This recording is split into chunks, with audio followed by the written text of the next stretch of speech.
Good afternoon, everybody. So we have big news today, and that is going to benefit as many as 30 million Americans. Starting today, hearing aids will cost thousands of dollars less than before. President Biden's executive order on competition called on the FDA to make hearing aids available over the counter without a prescription. That is now a reality. This week, retailers across the country, including Walgreens, CVS, Best Buy, Walmart, and Hy-Vee, will start selling over-the-counter hearing aids in-store and online. And adults with mild to moderate hearing loss can buy these hearing aids without a prescription, exam, or even fitting, which will lower average cost by as much as $3,000. That's thousands of dollars going back into the pockets of Americans and providing a little more breathing room in their family budgets as well. Finally, President Biden looks forward to welcoming President Herzog of Israel to the White House on October 26, a visit that underscores the enduring partnership and friendship between the United States and Israel. They will consult on key issues, including regional and global challenges of mutual concern, opportunities to deepen Israel's regional integration, and ways to advance equal measures of freedom, prosperity, and security for both Israelis and Palestinians. President Herzog will be in Washington October 25th and 26th for meetings with a range of interagency officials. With that, Darlene, want to kick us off? Yes, thank you. I wanted to start by asking, is the president aware of the comments that Donald Trump made yesterday about American Jews, basically saying that they're ungrateful and they better get their act together, appreciate what they have before it's too late? Given that the White House weighed in pretty forcefully last week to the racist comments by the Los Angeles City Council members, would the White House denounce these anti-Semitic comments by the former president as well? So Donald Trump's comments were anti-Semitic, as you all know, and insulting, both to Jews and to our Israeli allies. But let's be clear, for years now, Donald Trump has aligned with extremist and anti-Semitic figures. And it should be called out, to your point, Darlene, just like we called out our Democratic friends and colleagues last week, and we will condemn and call this out as well. So we need to root out anti-Semitism everywhere. It rears its ugly head. We need to call this out. With respect to Israel, our relationship is ironclad, and it's rooted in shared values and interests. Donald Trump clearly doesn't understand that either. Okay. Just to follow up on that, it was announced earlier today that the rapper formerly known as Kanye West wants to buy the conservative social media platform Parler. And this comes after he was kicked off of Twitter and Instagram last week for his own set of anti-Semitic comments.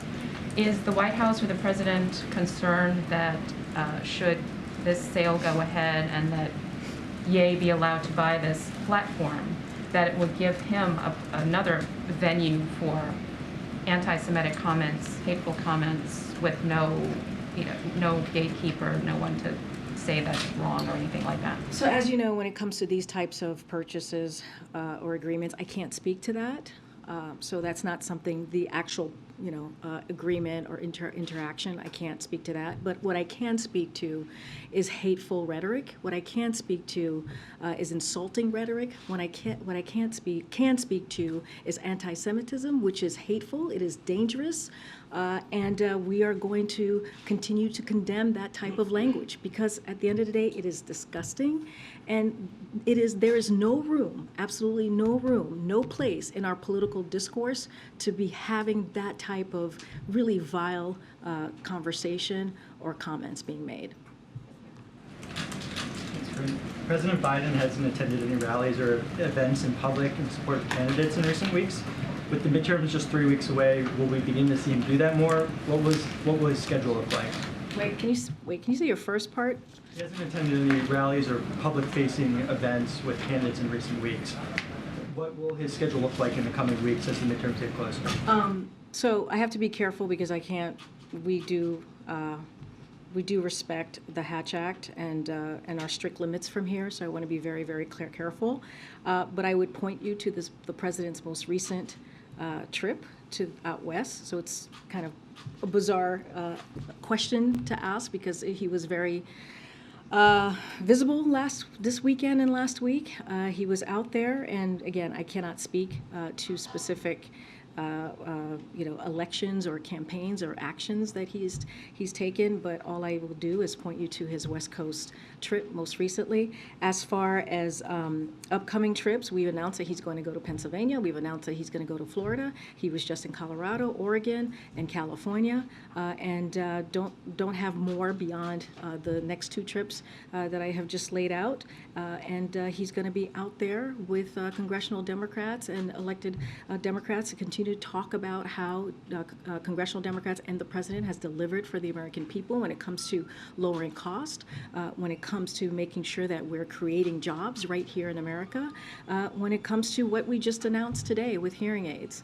So he is proud of the work that we have done here, and he's going to continue to talk and make sure to talk about it in states and make sure that the American people hear directly from him. Right, a lot of the places that you mentioned were private fundraisers or official events. Will we be seeing him appear alongside candidates in public? Is that intentional to not have him do stumping with these candidates and supporting his party? Again, I'm going to be very careful about what I say about ongoing elections. I am restricted here, but I will point you to Portland, Oregon. I will point you to LA, California, where he was out there with fellow Democrats talking about how we have delivered in the past 19, 20 months. Will we see him in public with the trips, upcoming trips that you've mentioned with John Fetterman, Charlie Crist when he was in Florida? Will cameras be allowed into his events? Will we see him alongside these? I'm not going to go into the details of what these events are going to look like, but we were very clear when we announced Pennsylvania this week that he is going to be with Lieutenant Governor Fetterman. Thanks, Karine. Does the White House have a reaction to Russia's latest drone strikes against Kyiv? Yeah, so we have talked about Russia's escalation and have been very clear about what is going to continue to happen. The most recent escalation, the United States strongly condemns Russia's missile strikes today, which continue to demonstrate Putin's brutality. As you know, President Biden and the G7 leaders met with President Zelensky last week, and President Biden also spoke with President Zelensky one-on-one the day before that G7 conversation. We are in daily touch with the Ukrainians across the administration, from the National Security Advisor to the Department of Defense and the Department of State. On Friday, we announced an additional $725 million in security package for Ukraine to provide critical needs for it to defend itself, continue to defend itself, and bravely. And last week, Secretary of Defense Austin brought together 50 defense ministers to announce more security support for Ukraine, including air defense capabilities. We will continue, as we have said over the past several months, to stand with the people of Ukraine for as long as it takes. We are going to continue to work with our allies and partners. We will continue to impose costs on Russia, hold them accountable, and for its war crimes, as we've talked about. You've heard directly from the president on the war crimes piece and its atrocities, and providing Ukraine with security, economic, and humanitarian assistance. The president said on Saturday that he thought Prime Minister Truss's initial economic plan was a mistake. Her new finance minister has announced a pretty complete U-turn on those plans. Does the White House welcome that? So, like the president said, you were there. You may have asked him the question. I'm not 100%. So, like the president said this past Saturday, the question that Jeff may or may not have asked, is up to the UK to make these judgments. It is really up to them to decide what is right for their, for their own constituents, right, for their country. The UK is a close ally, as you've heard us say many times, and we work with them on a range of issues, including strengthening the global economy. Our focus is on the long term, as we have said many times, which is growth and investment and increased manufacturing. As you've seen the work that we have done here in Congress and the President with the CHIPS Act, making sure that we are making things right here in America. And not only that, we have created about 700,000 manufacturing jobs right here in America in the past 19, 20 months. So, and also the fiscal discipline that is leading to more jobs, as I just laid out, and rising incomes as we have focused on, and will make our economy stronger and more resilient, as we have seen, because of the work that this president has done when it comes to his economic plan. Just back to the drone attacks, does this administration believe that we are entering a new phase of the war in Ukraine? So I'm not going to go into any analysis about where we are in this war.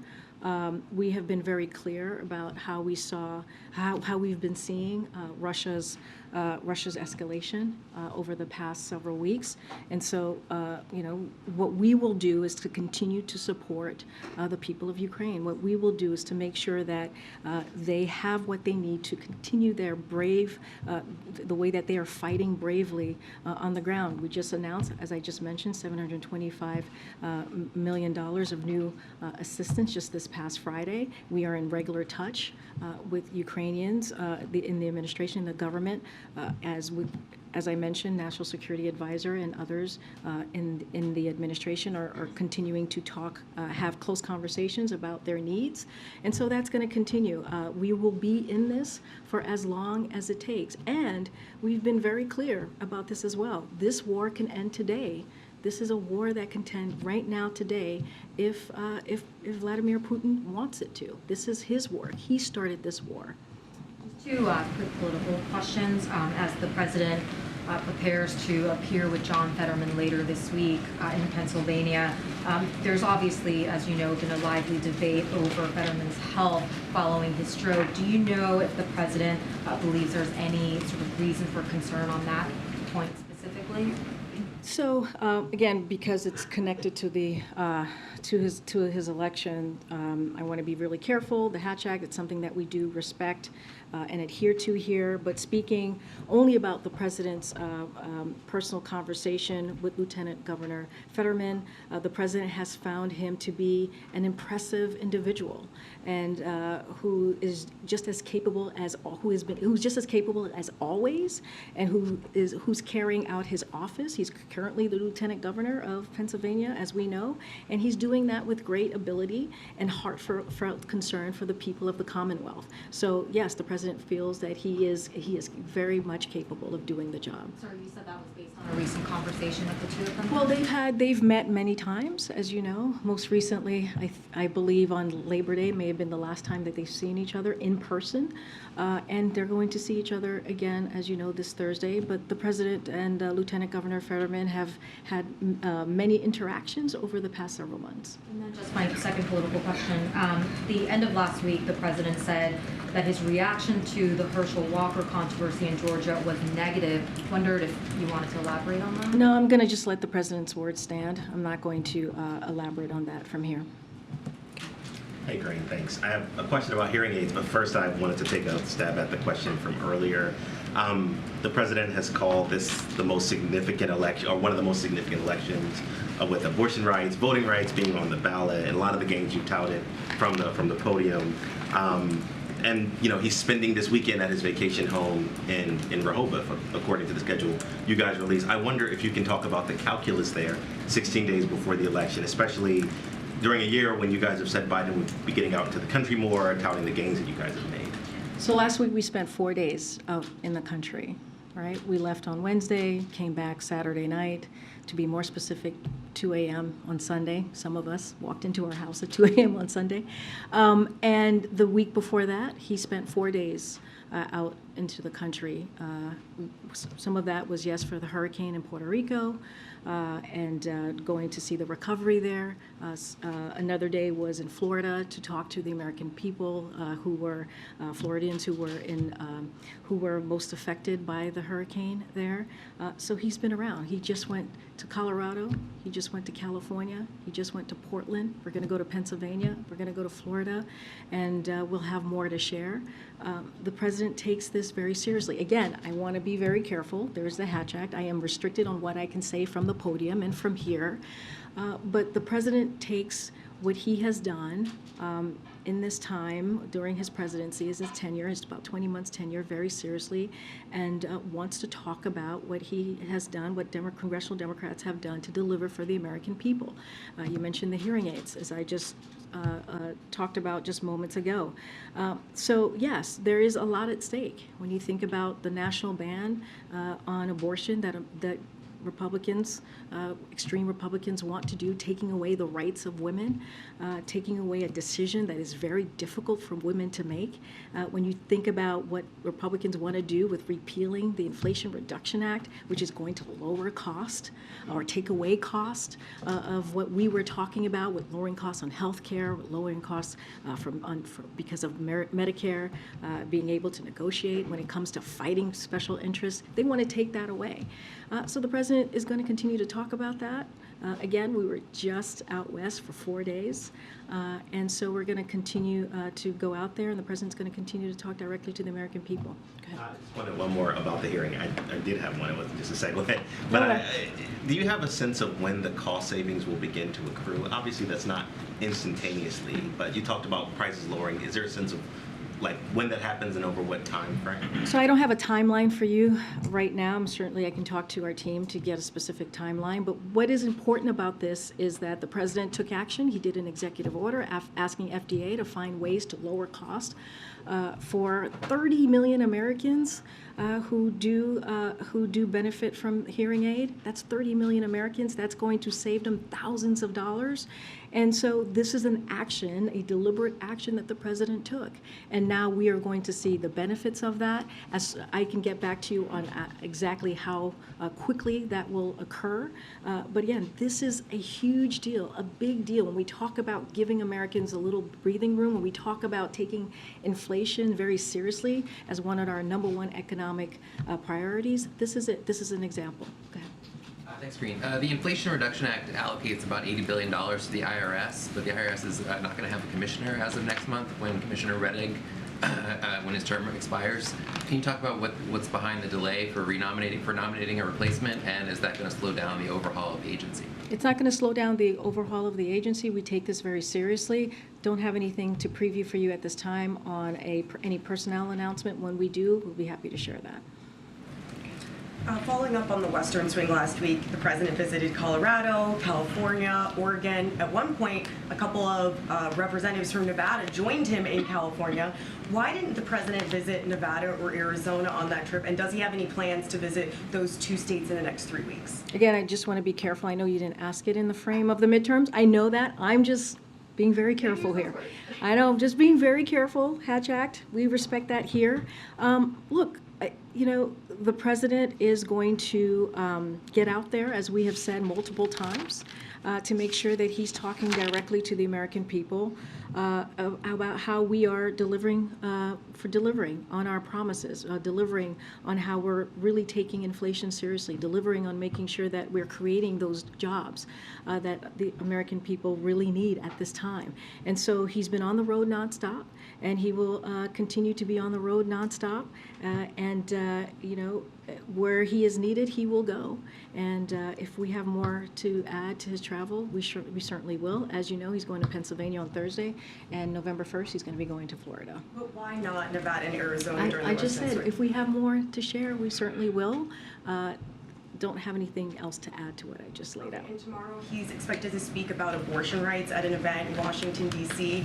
Why now is he speaking about that particular issue? What is the goal of that event tomorrow? So I'll give you a little bit of preview, but I would happily argue that the president has talked about that particular issue, Roe, and protecting women's rights, protecting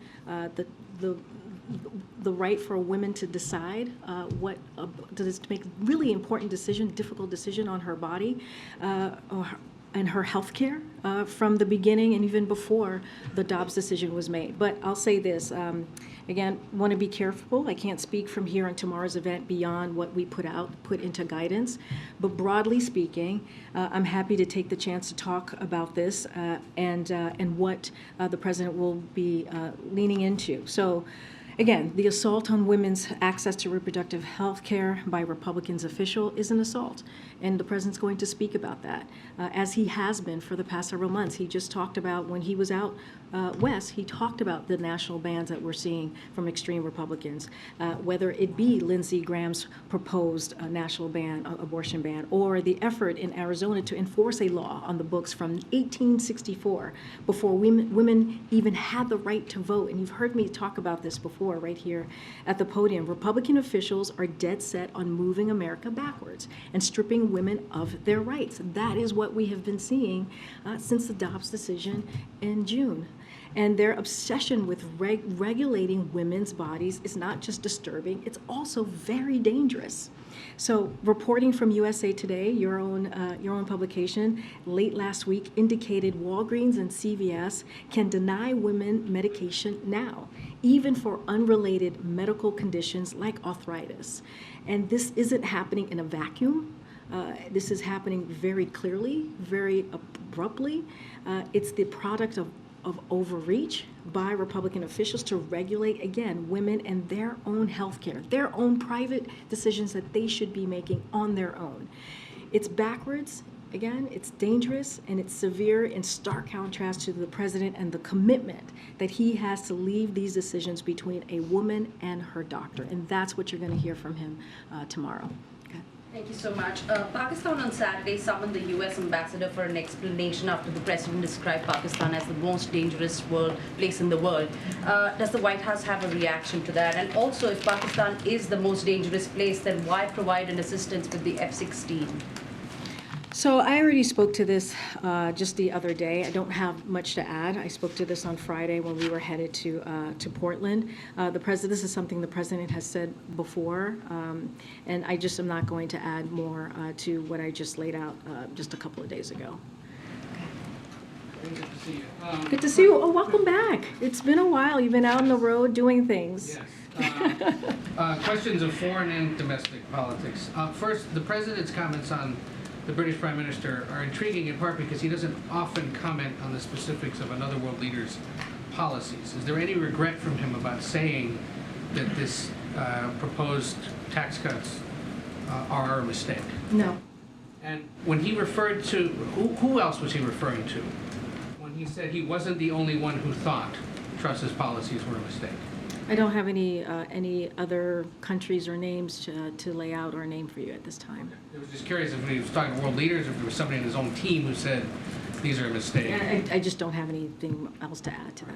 On the political questions you've gotten, you're doing a great job of keeping the lawyers back there happy by not Thank talking you. about the hatchet. Yes. But It's important. let's see where he's been in the last month. He's Okay. giving a speech tomorrow in D.C. He's given fundraisers in New Jersey, New York. He campaigned with Democratic governor candidates in Massachusetts and Maryland, and then he was in California, Oregon, and Colorado next week. Yes, he has plans to be in Pennsylvania and Florida, but behind closed doors with two of the Democratic candidates. There's a White House Office of Political Affairs. Have they been getting phone calls from candidates in some of those other states, Arizona, Nevada, Georgia, Wisconsin, Michigan, to say, we'd love to have the president come? Look, I don't have any calls to read out. We don't have any calls or personal conversations to read out. Look, the way we see it, and the president has been traveling nonstop. He did a great job laying out the places that he's been to, and he's going to continue to be on the road nonstop. That is not going to stop. As you noted, we announced that we're going to Pennsylvania and Florida. Look, he's going to go where he is needed the most, at this time, we don't have just any additional. We just don't have any additional travel to lay out for you. Again, I'm trying to be very careful here on what I can say. I am restricted at the podium because of the Hatch Act.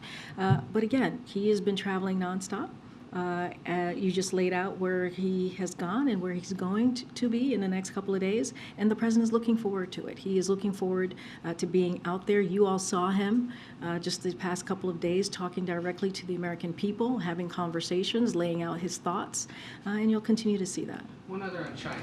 Does he have any comment on President Xi's speech to the Party Congress on Sunday and his anticipated third term? So I don't want to comment from here on any internal political process of other countries. I want to be really careful, not going to comment from here. So I'm just going to leave it there. Thank you, Karine. Following up on something you said earlier, if President Biden's top domestic priority is inflation, why doesn't he have more to show for it? So the president understands, and we've talked about this many times, that inflation is an issue, high cost. Cost is an issue for the American people. And so he's been very clear about making that his number one economic priority. And he has done the work. And he's done the work with congressional Democrats. When you think about the Inflation Reduction Act, which is going to lower the cost for our seniors, millions and millions of seniors across the country. When you think about that $2,000 cap on their own Medicare prescription, when you think about the thousands of dollars that our seniors pay a month, now that's going to be $2,000 a year. That is the work that congressional Democrats and congressional Democrats and the president has done. Republicans did not vote for that at all. And what Republicans want to do is that they want to repeal that very historic piece of legislation that is also going to lower energy costs, that is also going to help fight climate change. They want to get rid of it. So there is a contrast that we are going to make, which is how Republicans are actually going to make things worse, and Democrats want to do the opposite and make things a little easier. I just talked about the hearing aids, which is going to help 30 million Americans across the country. But who exactly thinks the president is doing a good job on inflation? Because we've got a new poll that finds he receives his lowest job ratings on inflation, net negative 38 points. We understand that there are challenges that are in front of us here in this country. That is why the president has taken action to lower costs. Think about gas prices. You think about healthcare premiums. You think about Medicare, again, beating special interests so that we can lower costs, so Medicare can actually be able to lower costs for senior citizens. When you think about all of these steps that he has taken to make sure that that is happening, Republicans in Congress refuse to be partners with us on this. They refuse to help us. You think about the American Rescue Plan that has helped create an economy that is indeed resilient, that created jobs. They refuse to help. Have the president's economic advisors told him that the general consensus now is that the American Rescue Plan has contributed to inflation? Look, Secretary Yellen, who is incredibly well respected, as you know, in the economic space, has spoken to this. So I will leave her words speak to that, to the statement that you just made. Here's the thing. What the president has done, the issues that he has worked on, when you think about Medicare, you think about health care, you think about energy costs, you think about Inflation Reduction Act, you think about the CHIPS Act, they are popular. They are popular with the American people. They understand. The American people understand what these pieces of legislation that we have worked so hard to get across the line, that are now law, is going to change the lives of American people. Now, is there work to be done? There's always more work to be done, but we are taking the steps to do that. Again, congressional Republicans, they are doing nothing, absolutely nothing. They want to repeal, they want to take away the advances that we have made. Go ahead, Kelly. When the president either hears or is briefed about Senator Warnock in Georgia not saying that he would support or answering the question about would he support the president in 2024. Does he view that as disloyal to the president personally or to the administration, or does he view it as strategic in a race? Georgia's a state President Biden won in 2020, and yet as a candidate, the sitting senator would not engage on that question in a debate format. So how does the president view something like that? So again, just to be very mindful of the Hatch Act. I don't. The president's feelings Oh, about no, this. I hear the president's feelings. Here's what the president understands and he knows, is that he is the leader of the party. And he is not only that, but he is the president of the United States. And it is important to him to make sure that he addresses and deals with the most important issues to the American people. That is his focus. He's not focused on 2024, and he's spoken to that, and I've spoken to that, and he said he intends to run. We're going to leave that there. We're not going to speak to it any further. But he has been very clear about how important he sees his job to make sure that we understand that we meet people where they are when we talk about inflation. That's why he's made the inflation the number one priority and when it comes to his economic policy. That's why we have the bipartisan infrastructure legislation, right? To really deal with what Americans care about, to make sure that we're dealing with infrastructure, dealing with supply chain, creating jobs. When we think about the American Rescue Plan, right? To make sure we put money in people's pockets, to make sure that we open schools, got shots in arms. Those are the things that the president understood that was before him that he needed to address.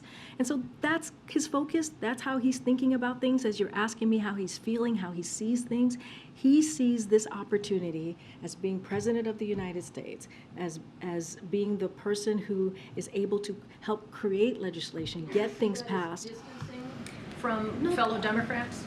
Look, he sees the importance of the job that he has in front of him, right? And which is delivering for the American people. You've heard him say that over and over again the last couple of days, and you will continue to hear him say that over the next several weeks. Quickly on student loans. The beta period for applications has begun. Do you have a sense of how long that testing process will be, or what people who are interested in applying should know about this early stage? So we'll have more to say on that soon, but we've seen an overwhelmingly positive response as well as a strong website performance since we began testing the site this past Friday night. So it's been very positive. Just a few things applicants over the weekend have said about this I want to just lay out so folks can hear. One said it was the easiest application they've ever filled out. Took maybe 60 seconds. That's a quote. Another said, and I quote, "I just filled out the student loan forgiveness form in about 1 minute on my phone in my pajamas. It is possible that the government actually made a form that's easy and straightforward," and quote. Another quote, "It is the simplest government form I've ever filled out." So the beta testing period remains open, and the Department of Education's technical team will continue to monitor the site's performance in real time. And any borrower who submits an application for debt relief during this period will have it processed when the site officially launches later this month. Borrowers won't need to reapply at all. But again, we'll have more to share. No date yet on the official one. Don't have anything at this time, but we'll have more to share. Go ahead. Thanks, Karine. Just to follow up on that, do you have an estimate of how many people applied over the last couple of days? We'll have more to share on that. We don't have a number at this time. And the president said last week the gas prices are still too high, and he said he'd have more to say on the issue this week. Yes.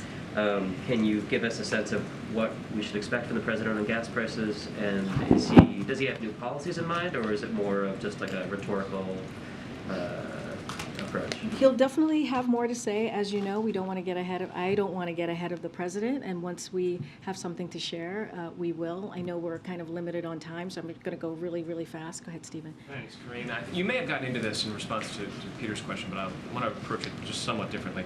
CBS News poll that was out yesterday indicated that 2/3 of voters believe that the administration is not doing all it can and could be doing more to curb inflation. What does the White House think? Does the White House think it's doing all it can to curb inflation? What we understand is, we understand that the American people are going through a difficult time. And we have said that. You've heard the president say that. And we understand how it is tough. It is a tough time for them.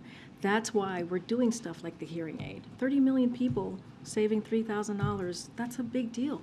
That is a big deal, and that's because of the action that the president took by signing this executive order, as you all know, a couple of months ago. That's why he's worked so hard to get those gas prices down by more than $1 a gallon from the highest points that we have seen just a couple of months ago. And he'll continue to work on that. I was just asked by your colleague about what we're going to announce. You'll hear directly from the president. That's why the Inflation Reduction Act is so critical and key, because it's going to lower energy costs and it's going to lower healthcare costs. We get it. We get it. I know you're asking me about a specific poll, a specific number from your own publication, and we get it. We understand. But we're going to continue to do the work. It's not going to stop us. And you have seen the results. You have seen the results from this administration. I'm going to just keep moving because we don't have a lot of time. Okay? The president has talked about there being consequences for Saudi Arabia after the OPEC production cut. I'm wondering if you can give us any update on that, whether that would be something that would come soon, and what it might include. Senator Coons has said that he thinks the most likely action, or one of the most likely actions, is the halting of future arms sales, for instance. Would the administration support that?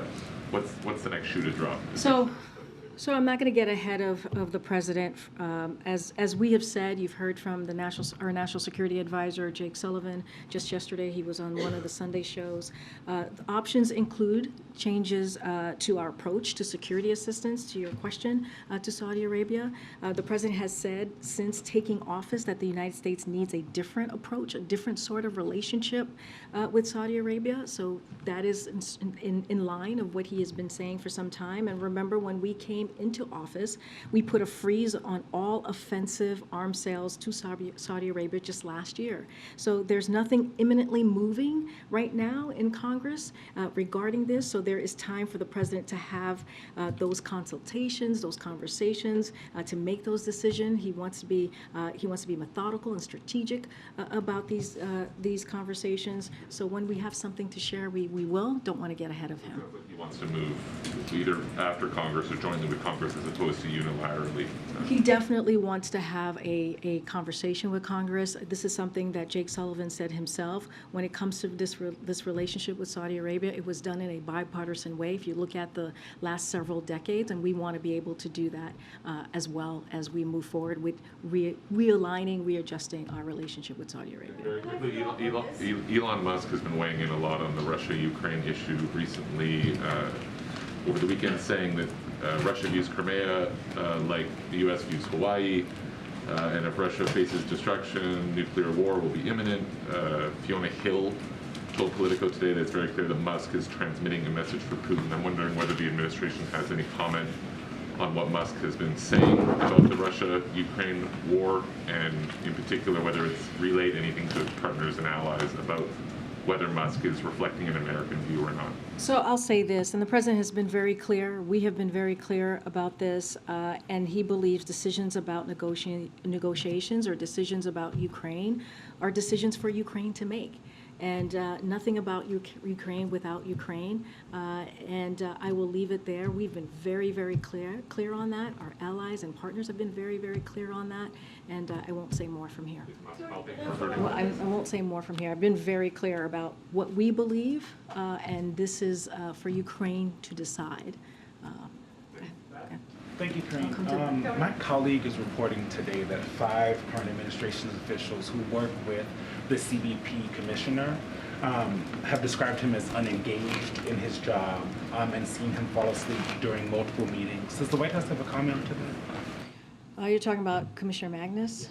So, look, under Secretary Mayorkas's leadership, we're securing the border, taking thousands of smugglers off the streets, installing new technologies to catch more drugs and traffickers, and making historic investments in the Department of Homeland Security. That's what we have seen. That's what we have done in the past 20 months. We'll continue to focus our efforts on rebuilding the immigration system that the prior administration just gutted, decimated, and Commissioner Magnus plays a key role on all of this. That's how we view his role.